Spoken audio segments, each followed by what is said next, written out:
Are you looking to purchase a condo here in Northern Colorado? Well, before you do so, let's dive into that good, bad, and ugly, the pros and the cons here in this video so you can be prepared.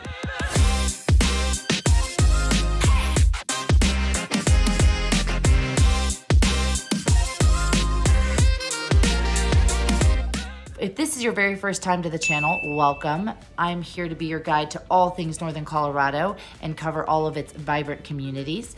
Feel free to call, text, or email with any questions. Whether you're packing that moving truck or you are just getting started doing a bit of research, I'm here to help. Reach out. So condos, maybe you are looking to purchase a condo because you're a first-time home buyer and it seems like the most affordable option for you. Or perhaps you're downsizing from a large home and you're wanting something a little lower maintenance, maybe something without stairs. Many people turn to condos for various reasons, some of which were just mentioned. But before you go into buying a condo, it's important to do your research and understand some of the pros and cons. First things first, let's go into some of the pros. One we mentioned is that they can be very low maintenance. Often the HOAs of condos are going to cover your exterior maintenance, your yard care. Sometimes they cover all of the utilities, just depending on how the HOA is structured. However, as a con to that as well, it's virtually impossible. As a matter of fact, I think it is impossible to purchase a condo without having an HOA fee. So when you're looking to purchase it and you're calculating your monthly payment, be sure you are taking into account the HOA dues. Now, often because the condo's HOA does cover so much, they are going to be more expensive than what you'd find for a single family or a townhome. Not always, but that's often the case. So the HOA fees, they can be a pro because of all that they covered, and they can also be a con because it's an additional cost to you monthly. Now, also with those HOA dues, they come with some amenities. Sometimes you get a pool, a hot tub, maybe a clubhouse. I've even seen condo associations with sand volleyball pits, little golf putting greens, you name it. So it just depends on the community, but usually the more amenities, the higher the monthly HOA fees.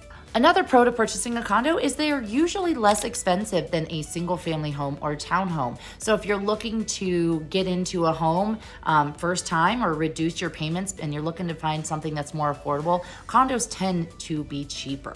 Another pro is that condos, because they can be built and exist in more confined spaces, you'll often find that condos are in, your vibrant city areas, downtown areas. And so sometimes condos will allow you to live in those city centers where you can easily walk or use public transport to get to various events, restaurants, all of your entertainment. So condos can be a great option for those who like to stay busy and kind of live in the center of everything. Another pro of living in a potentially desirable area is also the proximity to which you live with your neighbors can really create a sense of community.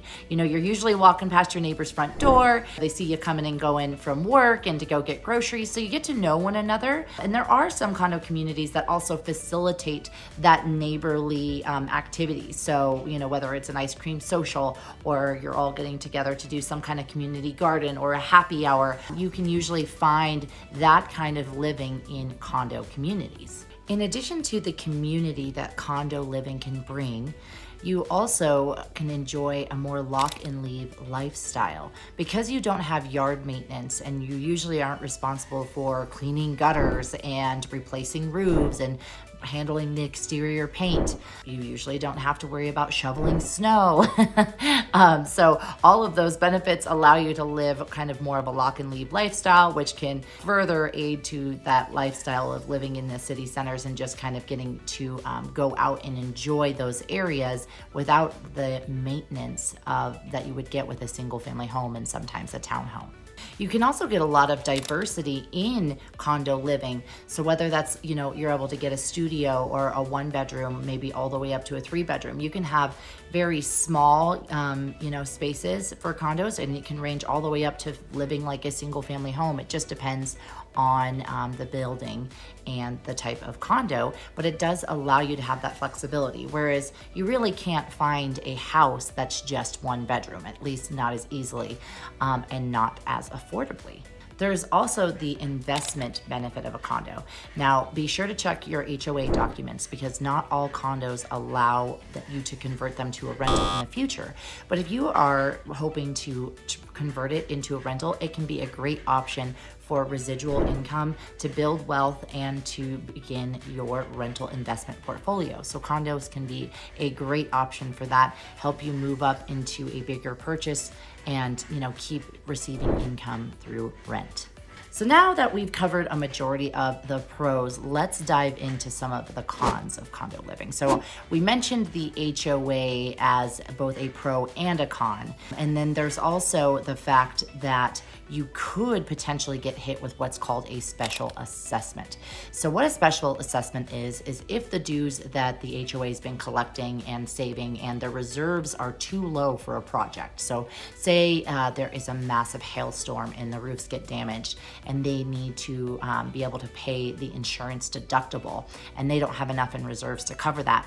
They may go back to all of the condo owners with what's called a special assessment, and it is billed that is essentially due to the HOA, usually pretty immediately. Sometimes they'll give you a few months, and it's just an additional cost that you have to pay. And if you do not, it can cause a lien on your property. So very important when you're looking at HOAs to examine the budget.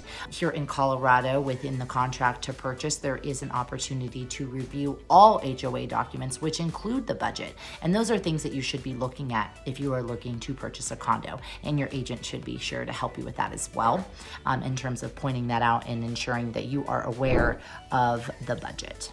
Along with the HOA also comes some issues that can come up with lending and reselling your property.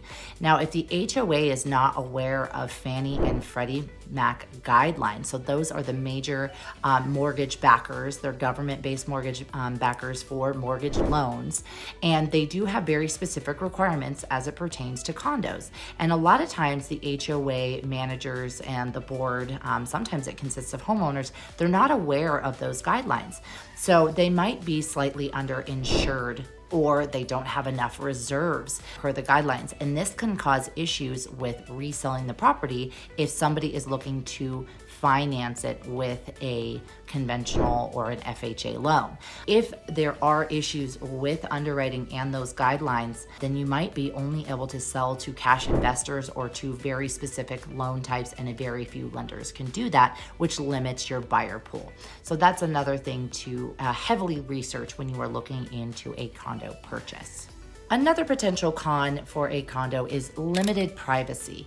So as I mentioned, you get the benefit of knowing your neighbors, by often passing their front door, getting to know one another in those confined spaces, but it also can lead to lack of privacy. You don't have a yard that you can go hang out in privately. And a lot of times there's shared hallway situations or shared stairwells, sometimes shared elevators, shared common amenities. So just something to consider when you are looking at condos, kind of looking at how they are laid out and the open spaces. If you feel that you desire more space, then condo may not be the best fit for you, or you may want to look into kind of a newer condo that has more open concepts and more open areas.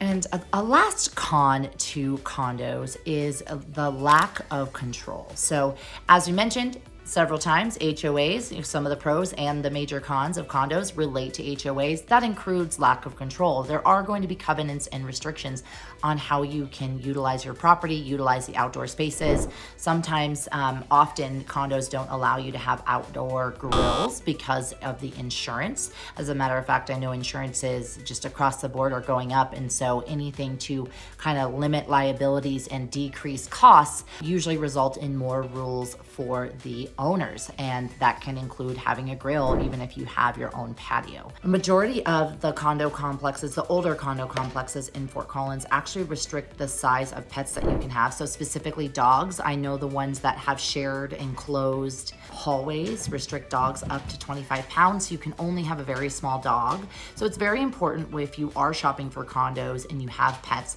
that you're looking at pet restrictions up front before you go see the property and before making any offers. And kind of a final point is, I know we were talking about the HOA and Fannie and Freddie guidelines. Another thing to really look out for, especially if you're a first-time home buyer, if you are utilizing an FHA loan for your purchase, it does require that the HOA file and have it be FHA, basically FHA financeable. And if they do not renew that standing, then FHA loans are not allowed to be used for the purchase of the condo. Now, there are some lenders that are able to do what's called a condo spot approval. And if they're able to get a spot approval for that, there is a chance that you can utilize an FHA loan. However, it can be a gamble. It might not be something you know up front, and you don't want to waste time when you're going under contract trying to mess with if you can even finance the property at all. So last little thoughts there. I have worked with several condo purchases as it relates to first-time home buyers, people moving down in size. I helped my mom actually sell her condo that was on a first floor level. So there's several reasons that people would choose to purchase a condo. If you have any specific questions, please call, text, email. I'm happy to answer them in person. So if you are looking to make a move to Northern Colorado and specifically are wanting to check out condos, I am happy to be your guide. Whether you have that moving truck packed up or you're just doing a little bit of research, please reach out to me and I am here to answer your questions.